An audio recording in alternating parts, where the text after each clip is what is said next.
So I discussed these three fragrances recently in a fragrances anticipation video. Cartier's new Rivières de Cartier fragrances, Rivers of Cartier. And I've got them here today. We have Alégresse, this one right here. We have Insouciance, this one right here. We also have Luxuriance, this one right here. Three of them, unisex targeted, rivery, watery fragrances, and I'll let you know all about them coming right up.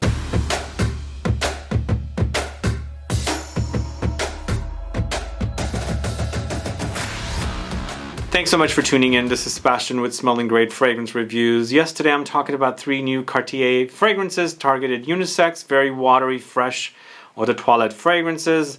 And I had samples that I smelled before these were launched, and I liked what I was smelling a little more than what I'm smelling now. I might have received some samples that were not 100% completed. If you haven't caught that video, you can go catch it. But even though I like these fragrances, there's a little something off about them, and it kind of... I'll let you know all about them though. They're very fresh, and a lot of people are going to like these fragrances. They're just not working 100% for me. And even though I felt like Cartier was going down the route of releasing some solid releases, these are a little underwhelming for me, I should say. But either way, I'll let you know all about them. But before I do, if this is your first time tuning into the channel and you still haven't subscribed, please do click the subscribe button below, and also click the bell so that you'll be notified for future videos and giveaways. So three new fragrances, Eau De Toilette concentration, refillable bottles, by the way. These are refillable. I do like the bottles, as you can see right there. They're fun, they're clear.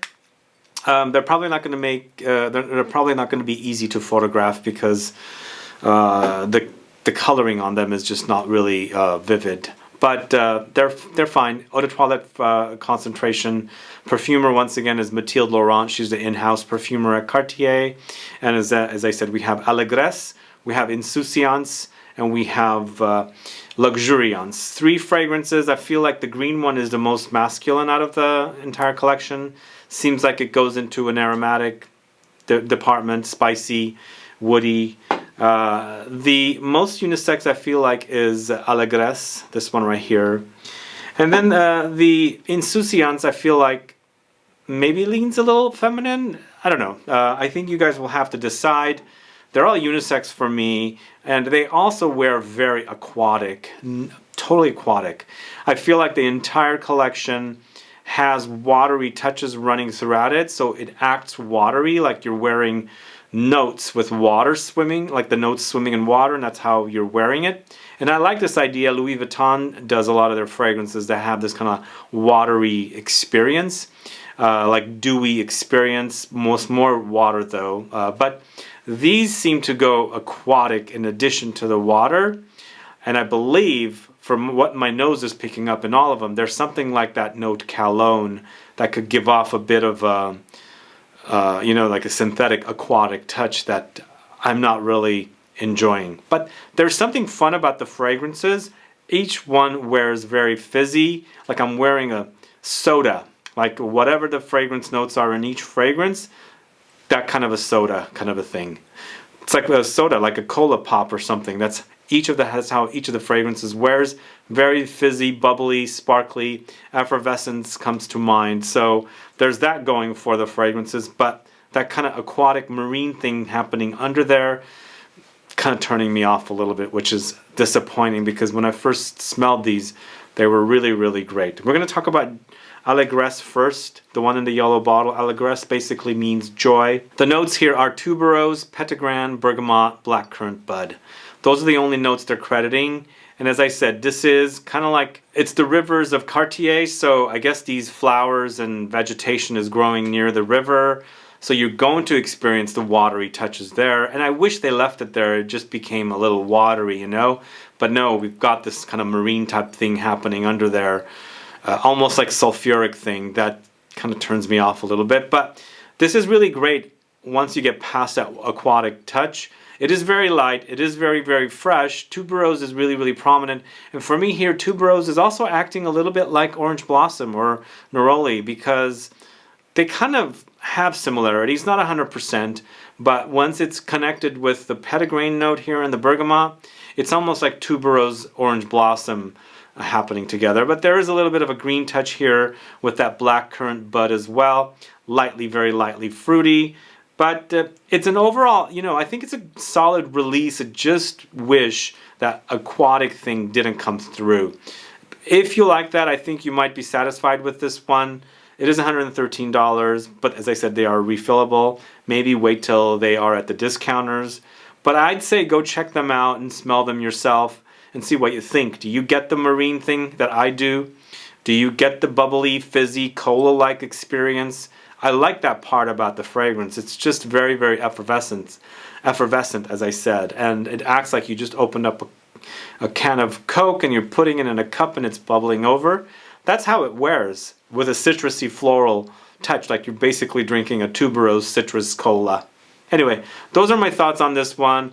I'm not 100% on board with the collection. Just as I said, that Aquatic thing is turning me off a little bit. But once you get past it, you might like it. Or you might dig Aquatic fragrances where this will become your new best fragrance. But let me know if you've sampled Alegresse, which basically means joy in French. And I'd like to find out if you like this particular fragrance. So the next fragrance I'm going to talk to you about is Insouciance. This one right here in the reddish orange bottle. This basically translates to Carefree. And this is my least favorite of the three. For me, it starts off kind of bland, like not going anywhere, not really doing anything with the notes. Just like bland notes, not jumping out at me. But once you put it on, the violet and the iris comes through along with that Aquatic thing that I'm not digging. But Insouciance features lots of iris, lots of violet, with additional floral notes and fruit trees is what it says. So there's a fruity touch in here under the iris and violet. For me, I got more violet than iris, but definitely powdery. And it's kind of an odd mix, you know. You got a powdery fragrance, which iris and violet flowers are known to experience. But then it's contrasted with the watery touches and then the Aquatic thing that I'm picking up in these three fragrances that I'm not really digging. So if you like that idea of the powdery thing mixed with watery Aquatic thing, definitely check this one out. The fruitiness is light. It's not overly fruity. The floral touches, yes, you get some light floral touches. They're kind of like, I don't know, like magnolia, maybe some light jasmine, things like that. But not overly prominent floral notes that's going to stand out, and you're going to go, oh, hey, that's you know, tuberose or whatever. So they're very kind of non-distinct floral touches here because basically it's mostly about the iris and violet, very powdery experience, contrasted with the watery touches, and then of course the Aquatic touches. Light woody touches are under there as well. And again, this is my least favorite of the bunch. Not a bad fragrance, I'm just not digging it as much because it just starts off a little subdued, like nothing goes on, and then all of a sudden it pops and you're into the iris violet with water Aquatic touches. Anyway, that's Insouciance. The third fragrance is Luxuriance, and the most masculine out of the entire collection. This one to me is the most bubbly, effervescent, very much like a aromatic cola experience kind of a thing, you know. Definitely experience that. I don't know why I'm getting cola with all three of the fragrances, but you get it. Maybe I think it's like the notes, the Aquatic marine kind of notes that they've added here creates this with, I guess, the combination of the notes. I don't know what it is, but I like that part about it. But Luxuriance basically translates to opulence or exuberance. That's what this fragrance translates to, the name. But you know what? Now that I'm talking about the name here, I'm realizing I don't really care for these names. They don't really translate very well. Almost like they should have called them something else. Also, we're trying to market to an American audience who doesn't really read French, so it might be a little bit of a turnoff for English-speaking people. That's just me. I like the names, but I just don't think they translate to the fragrance. Luxuriance for an aromatic fragrance. Does that make sense to you?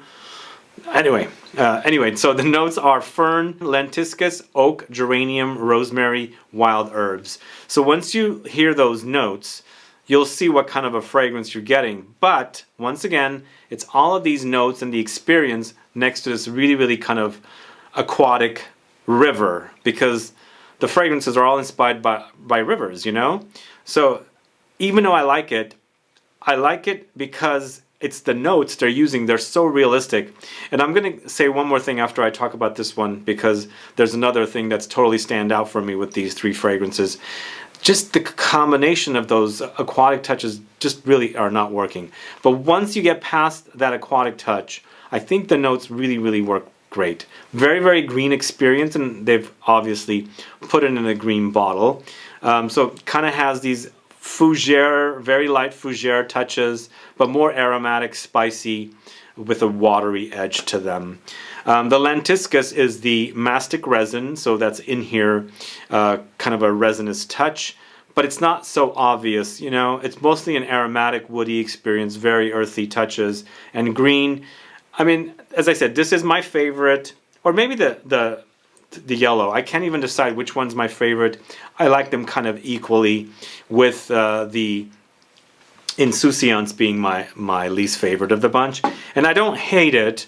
I think it's a solid release. It's just not doing it for me because it's just so subdued, and that aquatic thing comes in. So those are my thoughts on these three fragrances. They wear very watery. They're not the longest lasting fragrances. You know, they're very fresh. I think perfectly timed launch for these for summer. Although by the time the word gets out on these fragrances, it's going to be fall and winter. So perhaps for next spring and summer. But they are out now. And as I said, these two are my favorites. But just be warned, if you don't like aquatic fragrances, you might not dig them. One last thing I should mention about these fragrances, as I said, there is something in this fragrance, and I think it's because it's created by Mathilde Laurent, because the fragrances and the notes in these two fragrances, it could be in here as well, but I'm not remembering anything. But these two notes remind me of notes in their Les Heures collection. The fragrances in their luxury lineup of fragrances that are after, you know, the clock times. Some of the notes remind me of some of the notes in there, like really did remind me. Like one of them is a gin tonic fragrance. I can't remember the name because they're very complicated names. Reminds me of the notes in here, kind of aromatic, spicy notes. And then there's some notes in this one that also remind me of some of the fragrances there. So when I'm remembering those other fragrances, I feel like, are they copying their own fragrances to give us new fragrances? I don't know. But it is reminding me of a few of their other fragrances, which is not a bad thing because it's smelling great, and now you can get them in the less expensive collection, because the other collection is very, very highly priced. But it's almost feeling a little bit like it's a cop-out when they're giving us fragrances that I've already smelled before, kind of a thing. I don't know, just wanted to bring that point up. But I think you guys should get your nose on these yourselves. I'm not the biggest fan of aquatics or any usage of cologne. This note that kind of is used to create a, you know, a marine kind of aquatic thing. But you might dig these fragrances, check them out and see what you think. But just when I thought that, you know, Cartier was going into a solid direction with Pacha de Cartier Parfum, La Panthère Parfum, these kind of are very, very underwhelming. I can understand though, they are freshies and they're not supposed to be like those fragrances, but I wish they just didn't have this watery aquatic thing happening with them. Either way, those are my thoughts on the three new Cartier fragrances. Let me know what your thoughts are on these three fragrances if you've tried them. And you've sampled all three, let me know how you would rank the list. Like which one is your favorite, which one is your least favorite. Put it down so I can find out. Either way, guys, thanks so much for tuning in. If you have any questions or comments, please do list below. Please like this video, please share it, follow me on Facebook, Twitter, and Instagram, and I'll be back with more videos very soon. Have a good one. Goodbye.